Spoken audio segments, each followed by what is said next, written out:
Programming की दुनिया में आपका स्वागत है जहां मतलब हर कुछ महीनों में कुछ नया आ जाता है और दावा ये होता है कि ये सब कुछ बदल देगा। आज हमारे पास रॉयल रिसर्च का एक बहुत ही दिलचस्प लेख है। शीर्षक है the digital horizon, trends and innovations in programming languages. तो आज का हमारा मिशन है इस लेख की मदद से ये समझना कि कोडिंग का भविष्य आखिर है क्या। हम सब सुन रहे हैं कि एआई अब कोड लिख रही है और ऐसे प्लेटफॉर्म्स हैं जहां बिना कोड लिखे सॉफ्टवेयर बन जाता है।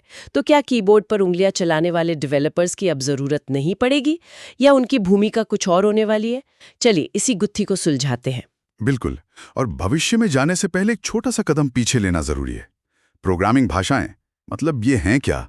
आसान शब्दों में कहें तो ये कंप्यूटर को निर्देश देने का एक तरीका है और इन्हें मोटे तौर पर हम दो हिस्सों में बांट सकते हैं। एक है लो लेवल भाषाएं जो मशीन से सीधी बात करती हैं। ये बहुत शक्तिशाली होती हैं अच्छा, पर इन्हें समझना इंसानों के लिए लगभग नामुमकिन है। जैसे वो मैट्रिक्स फिल्म वाले हरे कोड्स जो स्क्रीन पर गिरते रहते हैं। हाँ हाँ, कुछ वैसा ही समझ लीजिए। बिल्कुल। और दूसरी तरफ है हाई लेवल भाषाएं जैसे पाइथन, जावा, C++। ये इंसानी भाषा के ज्यादा करीब होती हैं, इसलिए इन्हें सीखना और इस्तेमाल करना आसान है। आज हम जो भी ऐप या वेबसाइट इस्तेमाल करते हैं वो सब ज्यादातर इन्हीं में बनती हैं। ठीक है, तो बेसिक्स क्लियर हो गए। तो अब आते हैं सबसे रोमांचक हिस्से पर। लेख का पहला और सबसे बड़ा दावा है एआई असिस्टेड कोडिंग। जब हम कहते हैं कि एआई कोडिंग में मदद कर रहा है, तो क्या इसका मतलब है कि एक रोबोट कुर्सी पर बैठकर डेवलपर का काम कर रहा है?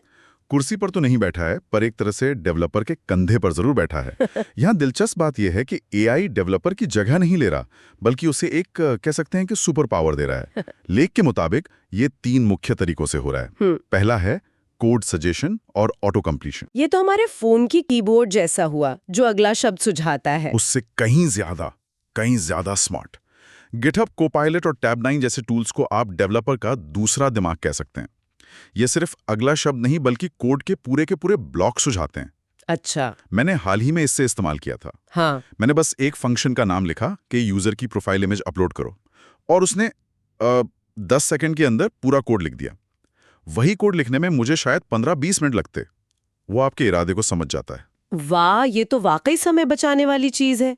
मतलब डेवलपर को अब छोटे मोटे बार बार दोहराए जाने वाले काम करने की जरूरत नहीं। बिल्कुल। और यहीं से दूसरा तरीका सामने आता है, ऑटोमेटेड टेस्टिंग और डीबगिंग। कोडिंग का सबसे थकाऊ और सिरदर्द वाला हिस्सा होता है गलतियां ढूंढना, जिन्हें हम बग्स कहते हैं। एआई अब कोड की लाखों लाइनों को स्कैन करके ऐसे पैटर्न ढूंढ सकता है जहां गलती होने की संभावना हो।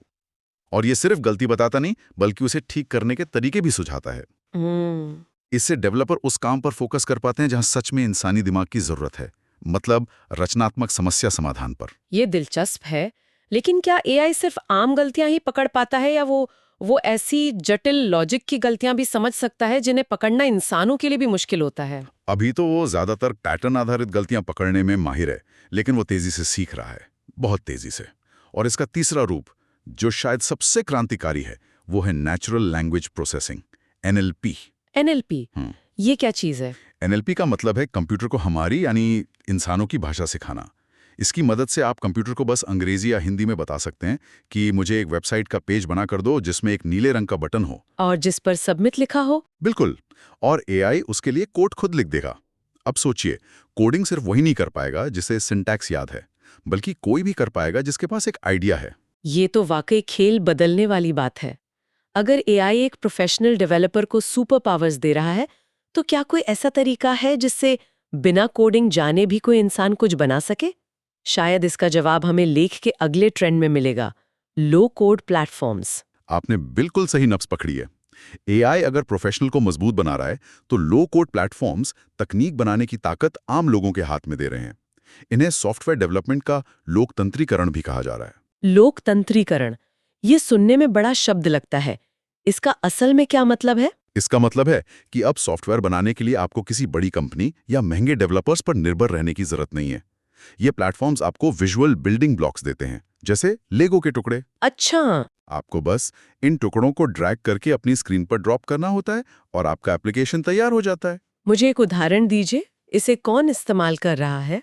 इसे ऐसे समझिए, मान लीजिए कोई छोटा कारोबारी है जो अपनी बेकरी चलाता है। पहले उसे अपनी दुकान के लिए एक कस्टम ऐप बनवाना होता तो लाखों रुपए और कई महीने लगते। हाँ, ये तो है। आज वो कारोबारी खुद वीकेंड में बबल या आउट सिस्टम्स जैसे किसी लो कोड प्लेटफॉर्म पर बैठकर एक बेसिक काम करने वाला ऐप बना सकता है, जिसमें ग्राहक ऑर्डर दे सकें, पेमेंट कर सकें और डिलीवरी ट्रैक कर सकें।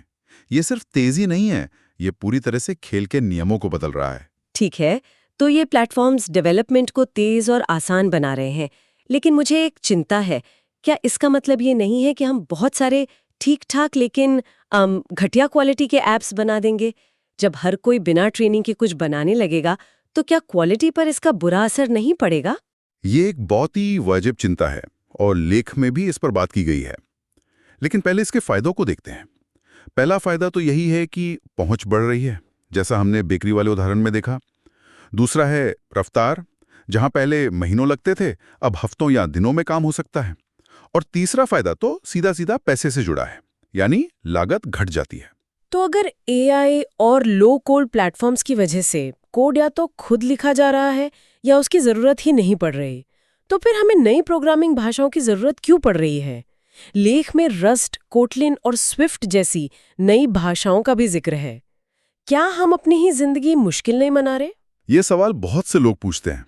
इसका जवाब है सही काम के लिए सही औजार। जैसे जैसे तकनीक आगे बढ़ रही है, हमारे सामने नई तरह की चुनौतियां आ रही हैं।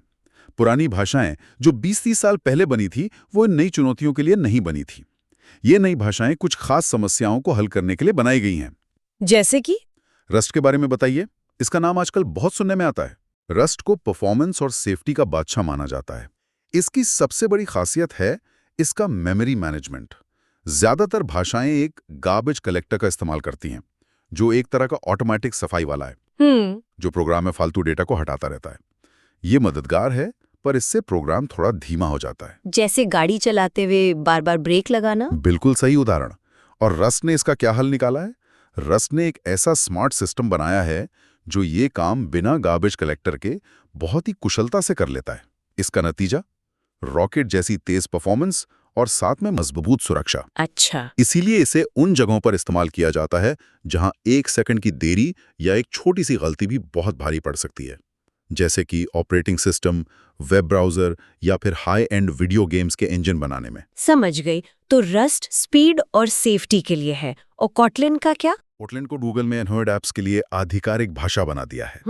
पहले एंड्रॉयड ऐप्स ज्यादातर जावा में बनती थीं। जावा एक शक्तिशाली भाषा है, लेकिन थोड़ी कह सकते हैं पुरानी और शब्द बहुल है। मतलब बहुत लिखना पड़ता था। हाँ, डेवलपर्स को अक्सर एक ही काम के लिए बहुत सारा कोड लिखना पड़ता था। कोटलिन उसी काम को बहुत कम और साफ सुथरे कोड में कर देती है। साथ ही ये जावा की सबसे बड़ी सिरदर्दी नल पॉइंटर एक्सेप्शन से बचाती है, जो ऐप्स के क्रैश होने का एक बड़ा कारण था। अच्छा, तो इससे ऐप्स ज्यादा भरोसेमंद बनती हैं? बिल्कुल। और स्विफ्ट भी कुछ ऐसी ही कहानी है, लेकिन एप्पल की दुनिया में। बिल्कुल। जो कोटलिन ने एंड्रॉयड के लिए किया, वही स्विफ्ट ने iOS यानी आईफोन ऐप्स के लिए किया। इसने एप्पल की पुरानी भाषा ऑब्जेक्टिव सी की जगह ली। स्विफ्ट को डिजाइन ही इस सोच के साथ किया गया था कि वो पढ़ने में आसान हो और उसमें गलतियों की गुंजाइश कम हो। और इसकी इसी सरलता ने इसे दुनिया भर के मोबाइल ऐप डेवलपर्स की पहली पसंद बना दिया है। ठीक है, तो अब तस्वीर थोड़ी साफ हो रही है। एक तरफ एआई और लो कोड जैसे टूल हैं जो कोडिंग को आसान बना रहे हैं, और दूसरी तरफ रस्ट जैसी नई और शक्तिशाली भाषाएं हैं जो खास जरूरतों को पूरा कर रहे हैं। इन सब का एक आम डेवलपर के लिए क्या मतलब है? क्या उसकी नौकरी अब खतरे में है? अगर हम इन सभी बिंदुओं को जोड़कर देखें तो डेवलपर की भूमिका बदल रही है, खत्म नहीं हो रही है। लेख साफ कहता है कि डेवलपर की उत्पादकता बढ़ रही है। वो अब सिर्फ कोड लिखने वाला कारीगर नहीं रहा, बल्कि एक आर्किटेक्ट या समस्या समाधानकर्ता बन रहा है।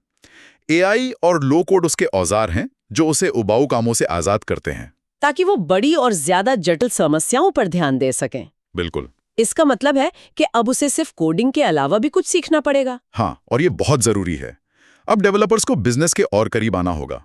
उन्हें यूआई यूएक्स डिजाइन समझना होगा, यानी सिर्फ बटन बनाना नहीं, बल्कि ये सोचना कि यूजर उस बटन को इस्तेमाल करते हुए कैसा महसूस करेगा। हाँ। उन्हें बिजनेस एनालिसिस और प्रोजेक्ट मैनेजमेंट भी सीखना होगा।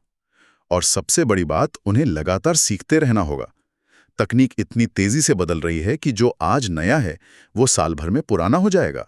ये तो हुई अच्छी बातें, लेकिन हर सिक्के का दूसरा पहलू भी होता है। क्या इन नई तकनीकों के साथ कुछ जोखिम या चुनौतियां भी जुड़ी हैं? हाँ बिल्कुल, और उन्हें नजरअंदाज नहीं किया जा सकता। लेख 3 मुख्य चुनौतियों पर रोशनी डालता है।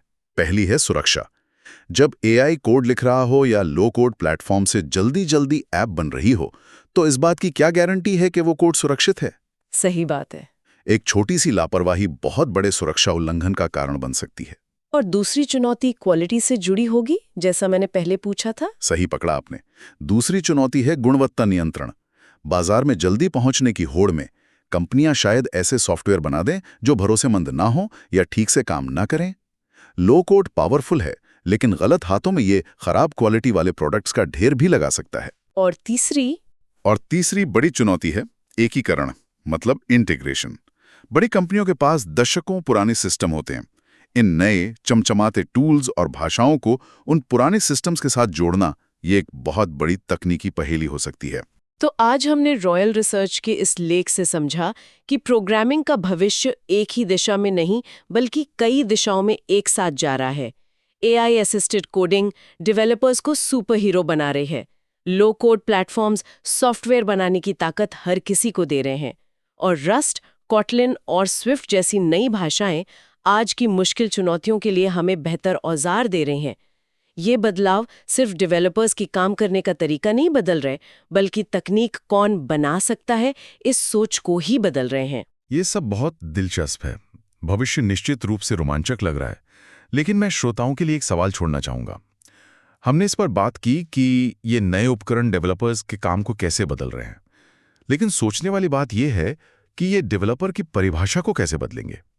जब कोई भी आम भाषा में एक कमांड देकर या कुछ बॉक्स खींचकर एक एप्लीकेशन बना सकेगा, तो भविष्य में हम प्रोग्रामर कहेंगे किसे? ये एक ऐसा सवाल है जो सिर्फ तकनीक का नहीं बल्कि हमारी पहचान से भी जुड़ा है।